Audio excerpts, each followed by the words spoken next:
Hi friends, welcome to my channel. நம்ம இன்றைக்கி என்ன பார்க்க போகிறோன்னா வெஜ் பிரியாணி தான் எப்படி செய்கிறதுன்னு பார்க்க போகிறோம். வாங்க எப்படி செய்யலான்னு பார்க்கலாம். என்ன வெஜிடபிள்ஸ் எடுத்திருக்கேன்னா கேரட்டு, பீன்ஸு, பச்சை பட்டாணி ஊற வச்சுருக்கேன். ஒரு 10 நிமிஷம் மீல் மேக்கரை தண்ணியில் ஊற வச்சு எடுத்திருக்கேன். 2 வெங்காயம், தக்காளி, இஞ்சி பூண்டு பேஸ்ட்டு, பச்சை மிளகா, ஒரு கைப்பிடி அளவுக்கு புதினா. இப்போ ஒரு குக்கர் வச்சுக்கலாம். குக்கரில் 2 டேபிள் ஸ்பூன் அளவுக்கு எண்ணெய் சேர்த்துக்கோங்க. 1 டேபிள் ஸ்பூன் நெய் சேர்த்துக்கலாம். எண்ணெய் நல்லா சூடான பிறகு பட்டை, ஏலக்காய், கிராம்பு, பிரிஞ்சி இலை, அன்னாச்சி பூ இது எல்லாமே சேர்த்துக்கோங்க. கட் பண்ணி வச்சுருக்க ஒரு பச்சை மிளகா, 2 வெங்காயம் இது எல்லாமே சேர்த்துட்டு நல்லா வதக்கி விட்டுக்கலாம். வெங்காயம் நல்லா வதங்கி வரணும். வெங்காயம் வதங்கின பிறகு இஞ்சி பூண்டு பேஸ்ட்டு 2 டேபிள் ஸ்பூன் அளவுக்கு சேர்த்துக்கோங்க. சேர்த்துட்டு பச்சை வாசனை போகிற அளவுக்கு நல்லா வதக்கி விட்டுக்கலாம். கட் பண்ணி வச்சுருக்க ஒரு தக்காளியும் சேர்த்துக்கிறேன். சேர்த்துட்டு பிரிஞ்சி சாதத்துக்கு தேவையான அளவு உப்பையும் சேர்த்துக்கோங்க. கல்லுப்பு சேர்த்துக்கிறேன். சேர்த்துட்டு நல்லா வதக்கி விட்டுக்கலாம். தக்காளி நல்லா வதங்கி வரணும். தக்காளி வதங்கின பிறகு ஒரு கைப்பிடி அளவுக்கு புதினா சேர்த்துக்கலாம். சேர்த்துட்டு நல்லா கலந்து விட்டுக்கோங்க. கலந்து விட்ட பிறகு மசாலாஸ்லாம் ஆட் பண்ணிக்கலாம். காரத்துக்கேற்ப வரமிளகாய் தூள் 1 டேபிள் ஸ்பூன் சேர்த்துக்கிறேன்.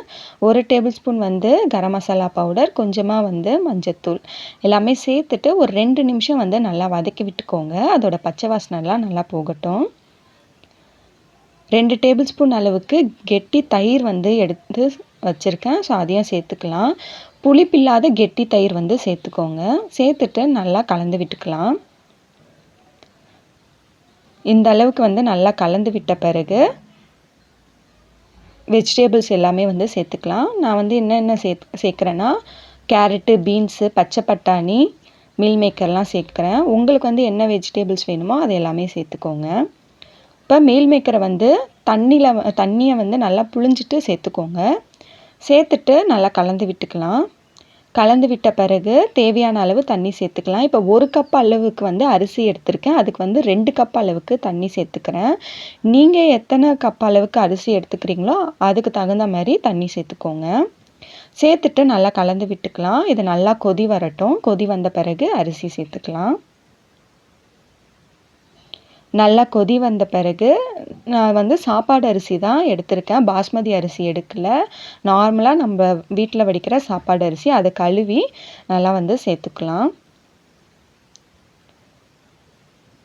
சேர்த்துட்டு நல்லா கலந்து விட்டுக்கோங்க. கலந்து விட்ட பிறகு உப்பு பார்த்துக்கோங்க. உப்பு பத்தலைன்னா இந்த ஸ்டேஜில் கொஞ்சமாக சேர்த்துக்கோங்க. நல்லா கலந்து விட்டுட்டு மூடி போட்டு மூடி ஒரு 3 விசில் விட்டுடலாம். 3 விசில் வந்த பிறகு ஸ்டவ் ஆஃப் பண்ணிவிட்டு ஒரு 5 நிமிஷம் விட்டுருங்க. 5 நிமிஷம் கழித்து ஓப்பன் பண்ணி பார்த்துக்கலாம். இப்போ ஓப்பன் பண்ணி பார்த்துக்கலாம்.